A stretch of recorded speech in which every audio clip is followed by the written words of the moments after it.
అందరికీ నమస్కారం. నా పేరు శ్రీకృతి. హిందూ ధర్మచక్రం యూట్యూబ్ ఛానల్కి స్వాగతం. ఈరోజు మీకు ఒక బుల్లి కథను చెప్తాను. ఈ కథ మిమ్మల్ని నిజంగానే ఆలోచింపచేస్తుంది. ఒక సముద్ర తీరంలో ఒక పిల్లాడు ఆడుకుంటూ ఉండగా ఆ పిల్లాడి చెప్పు కనిపించకుండా పోయింది. వెంటనే ఆ పిల్లాడు ఈ సముద్రం ఒక దొంగ అని అక్కడ ఇసుక మీద రాశాడు. కొద్ది దూరంలోనే మరో వ్యక్తి అదే సముద్రంలో వల వేసి చేపలు పట్టాడు. ఆ రోజు తాను అనుకున్న దానికన్నా ఎక్కువ చేపలు దొరకడంతో ఈ సముద్రం గొప్ప దాత అని అక్కడ ఇసుక మీద రాసి ఆనందంగా వెళ్ళిపోయాడు. అంతలోనే మరో వ్యక్తి ఆ సముద్రంలో మునిగి చనిపోయాడు.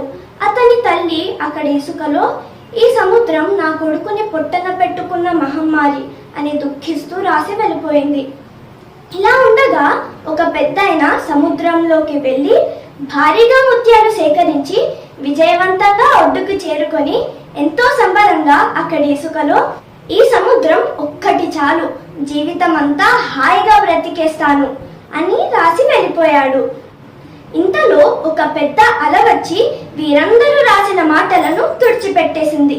రకరకాల అభిప్రాయాలను సముద్రం తన అలలతో తుడిచిపెట్టేసింది. ఆలోచించండి, ఇక్కడ సముద్రం ఎవరి వద్ద నుండి ఏది తీసుకోలేదు, ఎవరికి ఏది ఇవ్వలేదు. పొందాలనుకున్న వారు పొందారు, పోగొట్టుకున్న వారు పోగొట్టుకున్నారు. ఈ ప్రపంచాన్ని ఒక్కొక్కరు ఒక్కో కోణంలో చూస్తారు. మనలో కూడా అనేక మంది ఏదైనా ఇబ్బంది రాగానే ఎదుటి వారిని నిందిస్తూ ఉంటారు. అయితే చేదు అనుభవం ఎదురైనప్పుడు అలా ఎందుకు జరిగి ఉండవచ్చు అని ఒక్కసారి ఆలోచించండి. దాన్ని అధిగమించి ముందడుగు వేయండి. భగవంతుణ్ణి తోడుగా చేసుకోండి. వినయ విధేయతలతో విజయం మీ సొంతమవుతుంది. మనస్సాక్షి మరియు భగవంతుడు ఒప్పుకునేలా జీవించండి. ఎవరిని నిందించకండి. ఈ వీడియో నచ్చితే లైక్ చేయండి, షేర్ చేయండి, కామెంట్ చేయండి. హిందూ ధర్మచక్రం ఛానల్కి సబ్స్క్రైబ్ చేయండి. మరో మంచి టాపిక్తో మళ్ళీ కలుసుకుందాం. అప్పటి వరకు సెలవు. మరి సర్వే సుజనాః సుఖినో భవంతు.